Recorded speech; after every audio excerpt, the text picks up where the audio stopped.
Welcome back to the RV Rundown. I'm your host Barry, and this is the Venture RV 2024 Sonic 211 VDB. This is a bunkhouse camper. It's built with families in mind, and it's rather short, rather light, yet still double axle, and it features a Murphy bed, which is right up front. That's where I'm standing in the front of the trailer. As soon as you come through the door, we have a sofa down low, which is great for lounging when you don't want it in bedroom mode.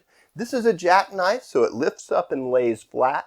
This panel unlatches, comes down, and reveals our queen bed. There's an automotive grade windshield back in behind it, which is going to let a lot of light in. And as far as storage goes for a bedroom, they have cabinetry built in all the way around, with hanging closets on the left and right, and some shelf space up high. Now down low on either side of the couch, you're going to find plugs. And also, when it's in bed mode, you'll find a couple of small nightstands with some more plugs for hooking up your phone, charging at night, whatever it is that you need to do. It's really well laid out, and I think this is a pretty slick way of putting together this bedroom space. One other neat thing Venture has done, at least I think is neat, is they put this little shelf up above our entranceway.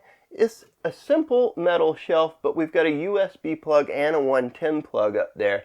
So if you wanted to hide away your phone and have it on charge, or throw your keys somewhere as soon as you walk through the door, that's a great spot to do it. That leads us to walk forward into our kitchen and dining area. The kitchen is on the patio side, so if the kids are playing out there, you can look out through the window and see them. We have some cabinets up high and down low for storage, and a big single basin stainless steel sink with a high-rise faucet for rinsing out those pots and pans. They've given us a cover over the sink to extend that counter space, and to the right of it, we have a Furrion microwave up high, a 3-burner stove beneath, and an oven underneath that. That 3-burner stove has the glass cooktop, again, just extending that counter space. And Venture's gone in and thrown in a cool little cutting board as just a bonus perk. In terms of refrigeration, we have a Furrion Arctic 12-volt refrigerator. This is powerful and efficient. It runs off the 12-volt system, which means it's battery powered and can be cooled going down the road. This has become an industry standard, and we see these quite a bit. The dinette is situated into the slide. It easily seats 4 adults, and the table can drop down, the cushions can spread over it, and you've got a guest bed. That's pretty nice, and it's a great way to just entertain a few extra kids if you're bringing the family along. Up high, we have our air conditioning, which is up on the ceiling. This is a 30 amp camper, and it has direct dump, so this is not ducted. But with this small a box, that's not going to be a problem. Behind me, as we step back, we see more storage in the form of cabinetry with a little entertainment center up high. We have a flat screen TV that pulls out from the wall, and you're able to see it from both the sofa and the dinette. Directly behind me, we have a couple of big teddy bear bunks. Now these are like double wide, so we could easily sleep 2 adults, or if you have small children, possibly 4 kids in there. In terms of our control systems, our speakers, this does have a nice little Bluetooth speaker that comes with it. And then we have a Go Power solar charge controller on the wall up here. This is a 30 amp controller that's linked to the solar panel that's up on the roof. So that's going to keep all of our 12-volt systems topped off.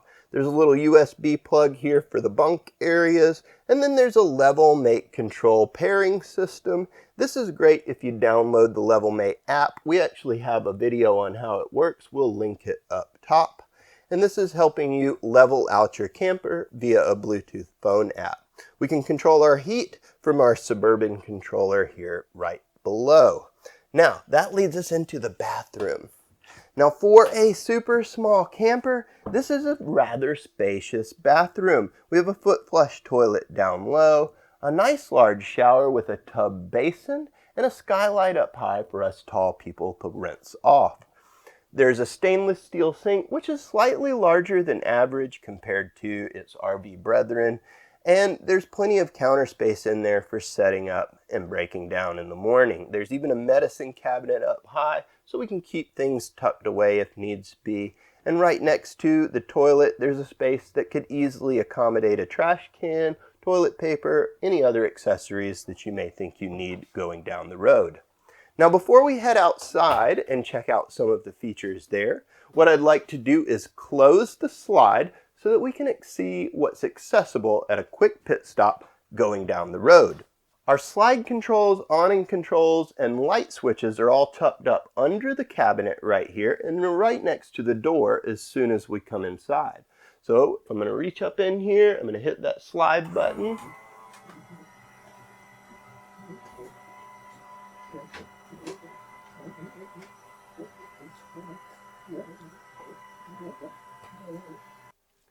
And there it is. So with the slide all the way in, I can easily get into my kitchen, I can use the sink, I can access the refrigerator.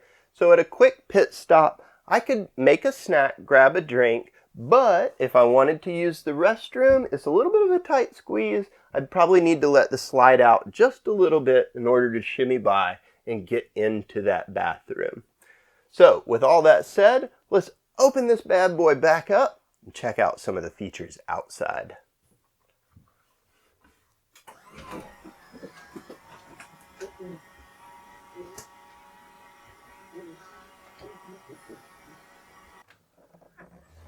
The front entrance to the Sonic has a large grab handle, of course a screen door like most RVs, and our solid step entry, which has adjustable legs, makes contact with the ground, and is generally renowned as the industry standard now for entry steps.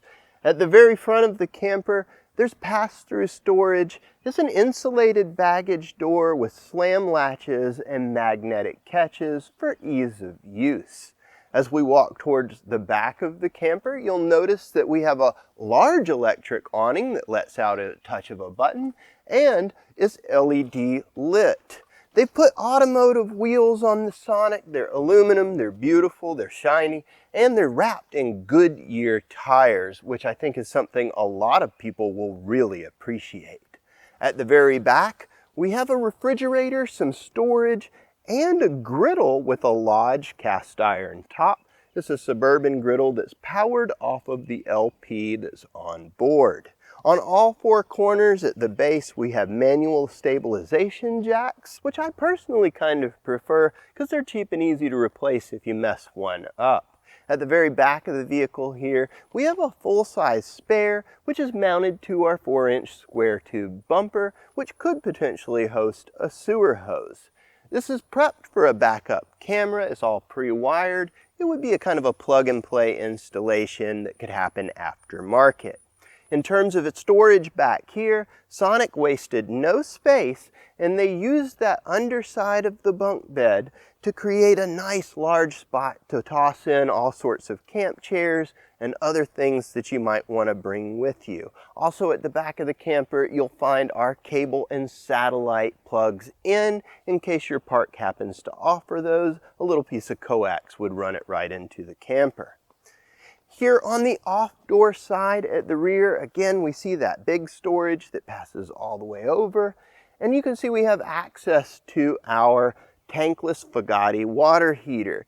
Being tankless means you can take a nice long shower. And then right below it, we have our sewage dumps. And to the left of it, we have our water in, as well as our black tank flush and an outside shower. I love the fact that they put that outside shower right above the sewage station, because if any accidents ever happen, you're going to be able to quickly and easily clean up.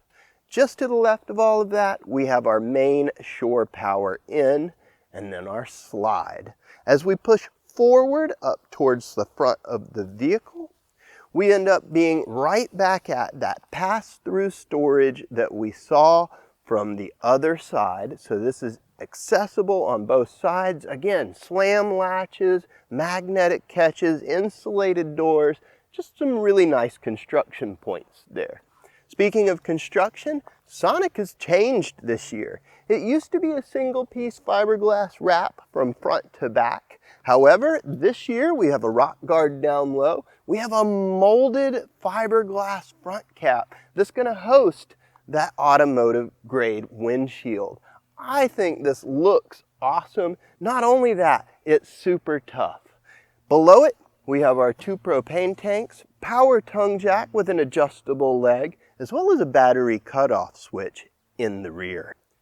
I really like the 211 VDB. I think it's a great choice for families on the go, those weekend warriors that like hiking and biking and other activities outdoors. You can bring the kids along with you, and it's got everything you need inside for those short vacations. It's certainly worth checking out for yourself in person at Southern RV or online at southernrv.com. If you have any questions and you'd like to talk to us, give us a call at 770-477-0552. And please like, comment, subscribe. It really helps out a channel like ours. And until next time, guys, happy camping.